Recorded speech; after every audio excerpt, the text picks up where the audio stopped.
Tulare County Library now provides a new way to engage teenagers and prepare them for the future, using digital resources to help guide them to be creative and think for themselves. It's no wonder the Teen Digital Media Lab is becoming a big hit with Tulare County teens. When I came on board, we didn't really have strong teen services available from the library. We had tried some things, some worked, some didn't, but it couldn't really get off the ground.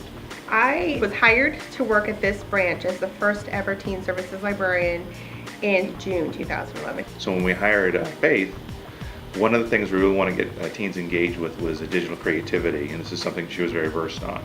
So we wrote a grant for the California State Library. It's called Pitch an Idea.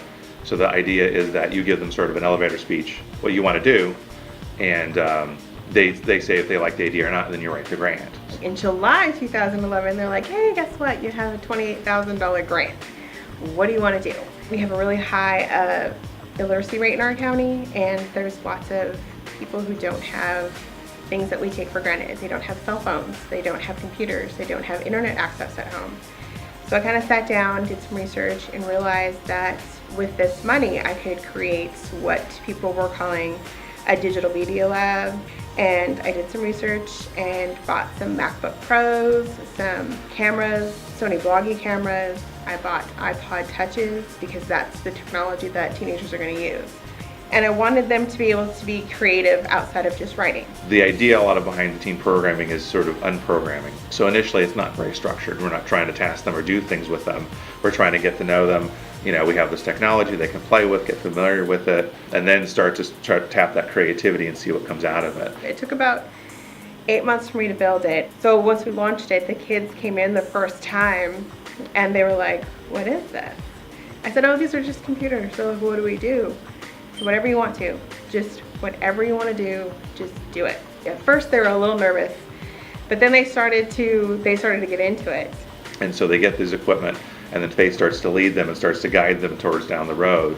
And eventually they find they each have a niche of creativity that they have.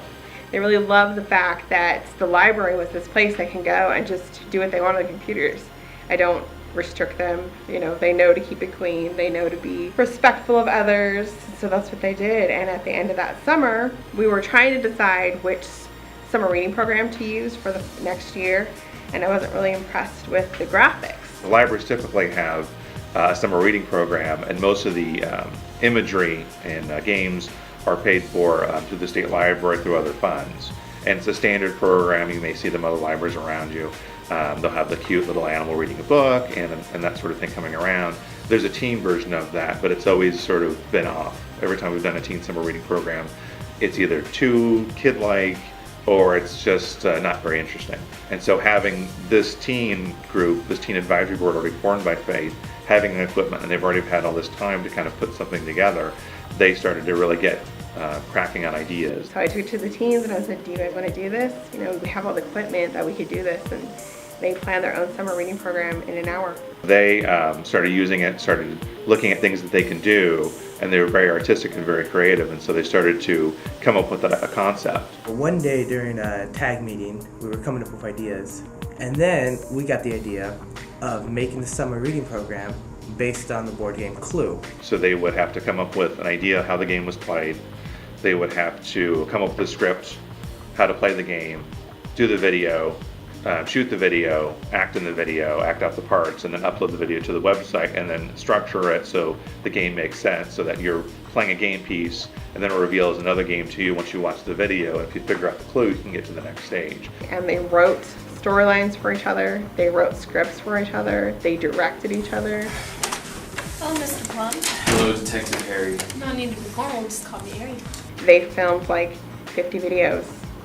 And we edited them and we uploaded them, and every week people would come in and try to figure out who the murder mystery was. So it was pretty impressive. I can still hear him yell, "Mustard! Mustard! Don't leave me yet! Don't leave me!" Well, we work on the characters and stuff. Like Ari, she's the artist, so she goes over all her drawings on there, makes it clean. I draw everything. And I also I use the digital media labs. Right now we're using Photoshop, and I edit the colors and I clean it up so it looks nice when it's printed. And the scanner helped me upload the images that I drew onto the computer. And that's when I got to work with like the tablet to draw. Vincent kind of does kind of graphic stuff, so he did like the Lose Your Heart graphic, edited it. We work on it for months, and then when we finally get to see like what it actually came out to, and we get to see how everyone reacts to it, it's awesome. It's a great feeling. And then we do like videos and recording stuff for like the voiceovers and all that. It's just a really comfortable environment when you start to know everybody and you don't feel alone. You want to kind of get them in and build the trust and have that camaraderie build up, and that's what Fates really excels at. And so having it just so open is how you get teens in, is having a healthy young adult book collection and having a teen librarian who's really engaged and kind of knows what's going on. My computer skills have gone up like greatly, because before, oh God, I was terrible with computers. I knew how to turn it on. That was about it. Some skills I've gotten so far is to write things and get them done on time. Faith has helped us. How to take charge, like if you're going to work on a project, you get it done at this certain time and learn responsibility. With the stuff that we do, like the library isn't just a place where you go and read books and be quiet anymore. It's like now you can have fun and now you can be creative outside of school, because school, it has options, but it's not like you can do whatever you want because it's very structured and there's a lot of rules that we have to follow. And here, it's like, no holds barred. It's not like anything you've probably ever done before, because you really have that freedom to do what you like to do. This is going to be pretty helpful for me because I want to do it in my future. So I'm really glad that I got the chance to do it now. It's just really amazing what you can do when you kind of just let go of, just hanging on so tight. You have to do it this way, you have to do it that way. Just kind of go, oh, they'll surprise you. They do. It's beyond my wildest expectations.